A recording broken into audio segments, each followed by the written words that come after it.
உங்கள் தந்தி தொலைக்காட்சியில் பிரம்மாண்டமான காட்சி அமைப்புகளுடன் சாணக்கிய தந்திரம் தினமும் இரவு 8 மணிக்கு. புரட்டாசி மாத மகாலய அமாவாசையொட்டி முன்னோர்களுக்கு தர்ப்பணம் கொடுத்து பொதுமக்கள் வழிபாடு செய்து வருகின்றனர். இது பற்றிய கூடுதல் தகவல்களை செய்தியாளர் விஸ்வநாதன் வழங்கிட கேட்கலாம். விஸ்வநாதன், வணக்கம்.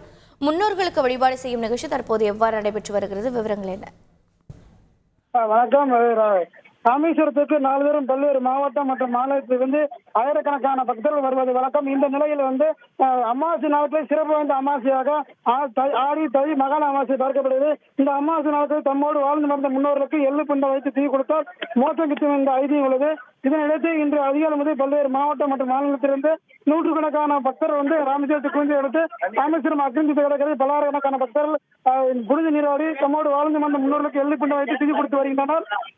மேலும் இந்த கூட்டு நெரிசலை பயன்படுத்தி எந்த ஒரு குற்றச்செயல் நடைபெறாமல் இருப்பதற்காக 500க்கும் மேற்பட்ட போலீசார் பாதுகாப்பு பணி ஈடுபட்டு வருகின்றனர்.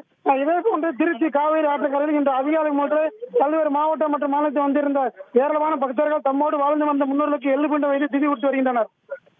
தெளிவான தகவல்களுக்கு நன்றி விஸ்வநாதன். உங்கள் தந்தி தொலைக்காட்சியில் பிரம்மாண்டமான காட்சி அமைப்புகளுடன் சாணக்கிய தந்திரம் தினமும் இரவு 8 மணிக்கு.